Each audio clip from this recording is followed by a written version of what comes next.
Welcome back to Taxed and Wasted by the Australian Taxpayers Alliance. Thank you very much for joining us.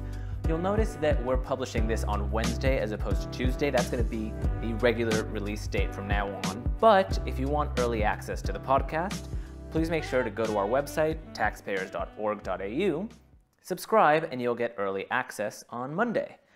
We have some interesting stories to go through.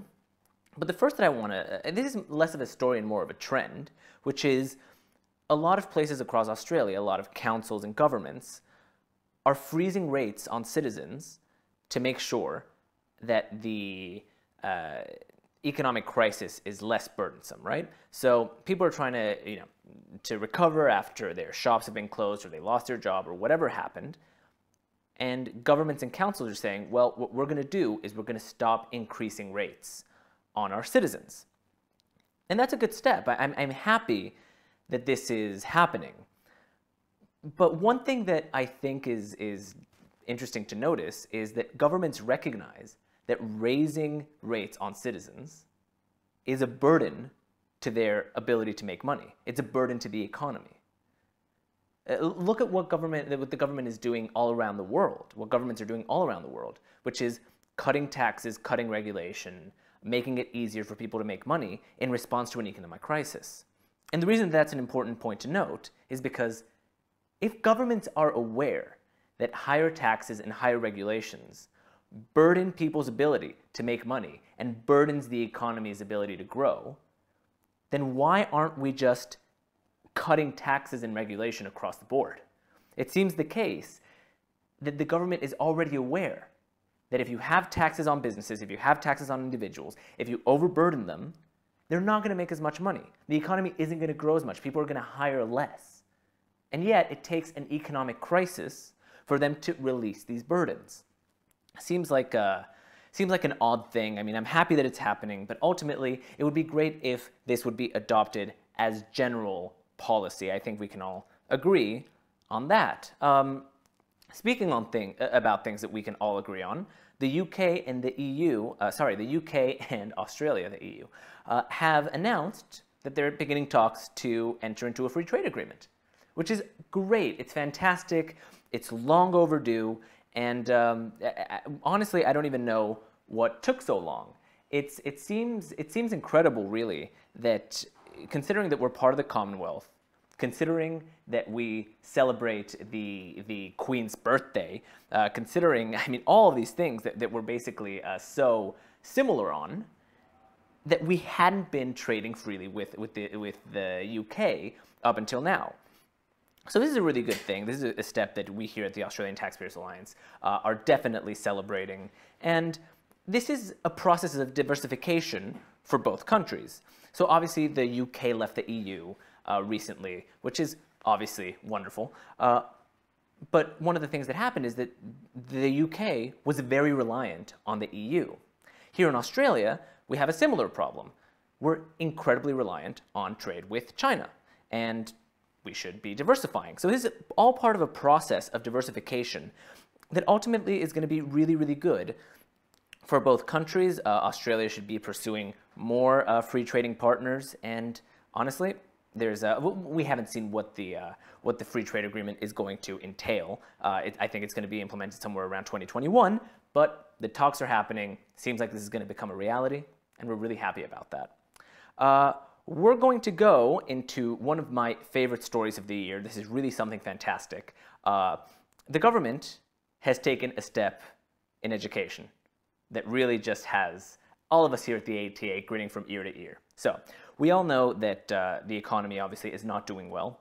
Youth unemployment has skyrocketed as a result of the COVID crisis. And so the government noticed something has to be done here to help young people.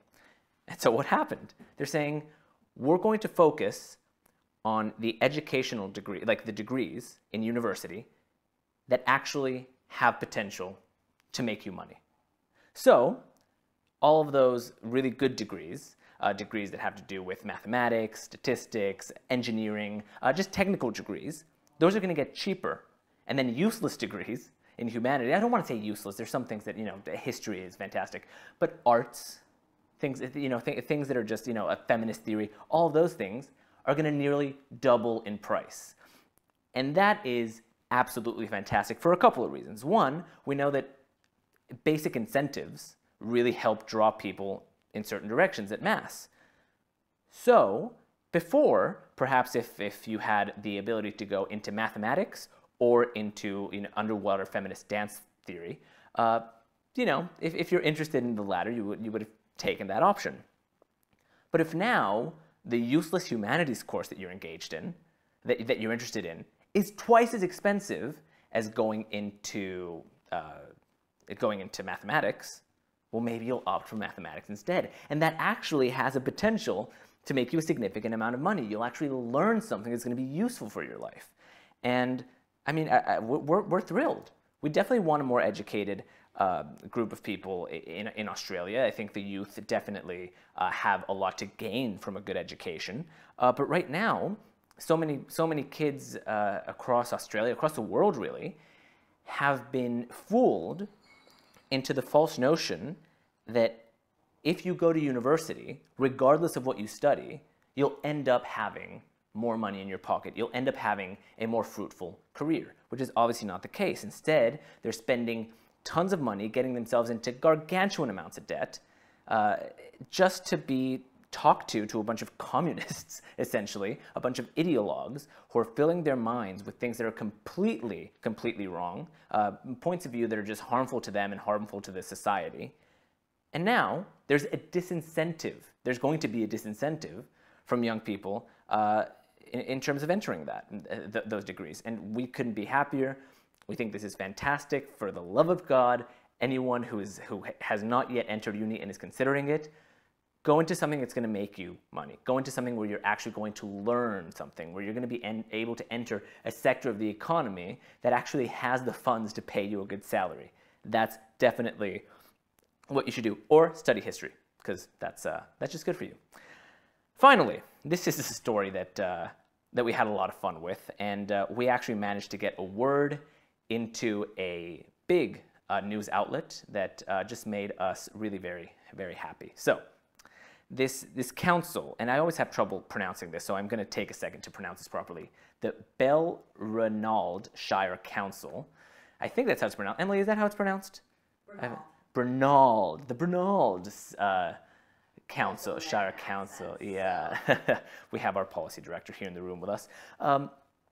Has passed just an insane tax. It's really one of those things that we actually thought, and this is not us being pedantic, we legitimately thought when we saw this that it was satire, that it was double bait today. They passed a toilet tax. Let me repeat, in case, yes, you heard correctly. This council passed a toilet tax, which means businesses that have more than 2 toilets now have to give the government $100 for every toilet they have in excess of 2. So obviously, this is a bad thing. I mean, just on the face of it, it's almost ridiculous that I have to explain that this is a bad tax. But let's go through it a little bit.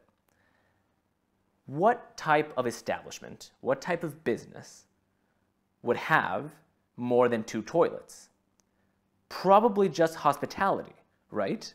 So here's what's happening. This council said, well, the reason that we're putting this toilet tax in place is because big hotels and big establishments that have all these toilets are actually burdening the sewage system more than just, people in their homes or offices or whatever. Okay. That's obviously bullcrap. It's obviously bullcrap, which is why when our policy director, Emily Dye, put out a press release that called this, this tax a piece of, I'll just beep it out and I'll say it, a piece of shit, several outlets, including Yahoo Finance, quoted her. And they quoted the word, which we are just so happy about.